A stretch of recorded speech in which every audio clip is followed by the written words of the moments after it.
know where I keep my ears? Where? To the free Levitard Show subreddit. That's right, folks. Today we are brand. Do we need a sounder? You got this. I'm just saying words. I'm waiting for the music to come in and inspire me. Okay, but here's the thing. So I going back to last week, Ty issued his correction. You guys are wondering, Nathan, you were not. And, some could say maybe I wasn't the best teammate, right? I wasn't feeling the conversation. Was a little quiet. Probably could have supported you guys there. So took that to heart. And you know what I did? Brian, you said you're going to make a word on the street segment about this new subreddit. And you know what I said? I'm going to create a bed. And this is going to be such a good bed to support Brian.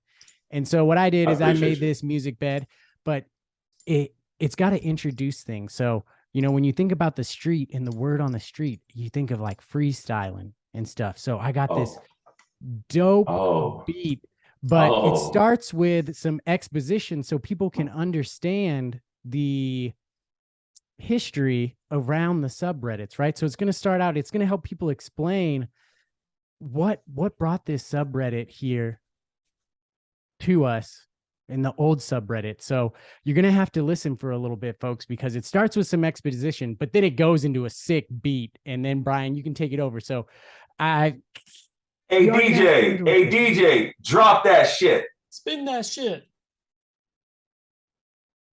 This is the beginning. For too long, these overseers have shunned us to the back burner of our society. What? The ones who have given themselves the divine right to rule without our consent. Why? Will they expect us to idly watch like sheep? How?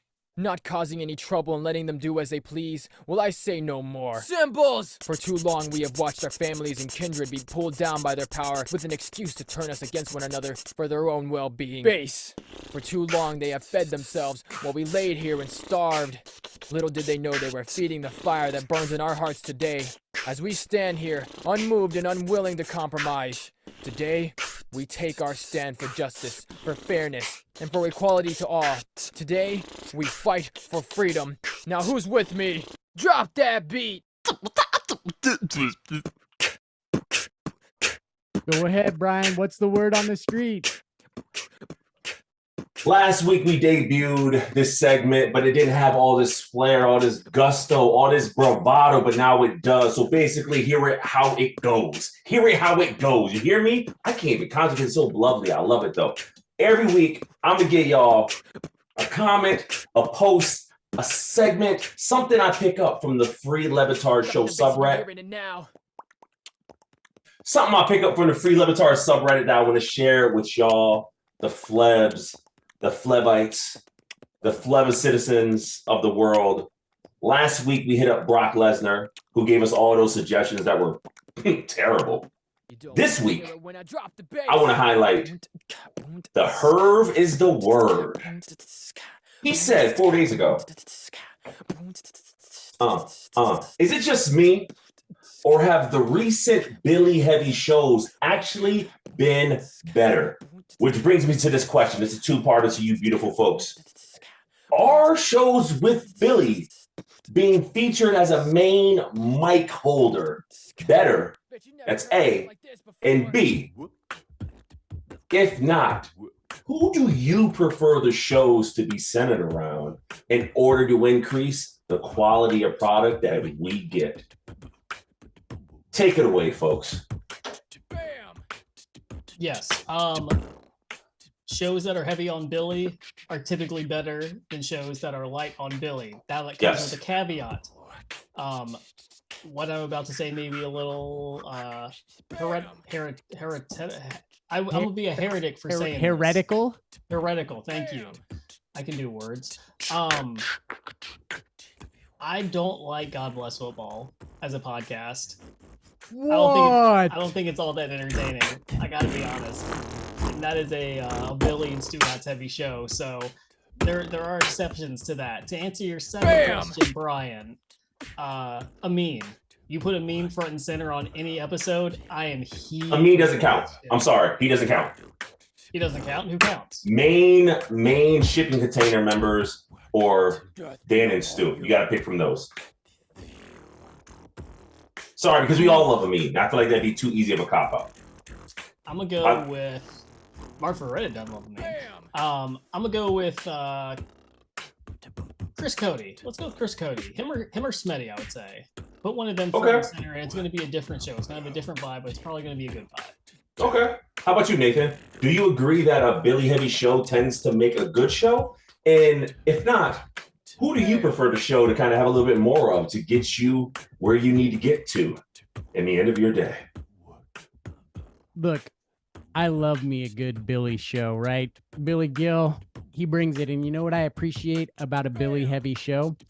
If Billy is involved in it, that means chances are the show went somewhere unexpected. And for me, and what I think a lot of fans love about the Dan Le Batard show is when it takes you to that unexpected place, right? Because that's what sets it apart from the other sports shows. I don't tune in to hear my typical sports talk. I tune in to get surprised and hear about things in a different way. And that's what Billy does. So I'd agree. I think a Billy heavy show is a great show. I mean, there's Mike Ryan heavy show is number one, and then Billy show. So yeah, Billy, good show for if Billy's featured, good show. Spoken like a super follower. You're tainted. You're tainted. I agree. The herb is the word. You hit it on the head. You nailed the head on the. You nailed. Phrasing. You hit the nail on the head with the hammer, right? That's how it goes. You hammer. Y'all know what the hell I mean. On the head.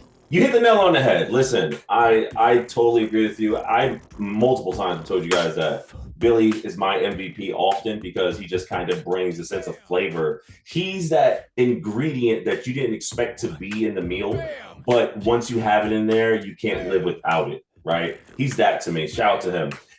And that was word on the street. Make sure you out there posting the best post you got, because honestly, we ain't gonna be out here talking about no fuck shit. So make sure you come correct, or make sure you're absolutely terrible so we can talk about that. Both sides of the spectrum, baby. You gotta pick one. And while we're talking about it, John Wilkes Booth was 27 when he shot Abraham Lincoln. The average life expectancy in 1865 when he shot him was 35. Bam!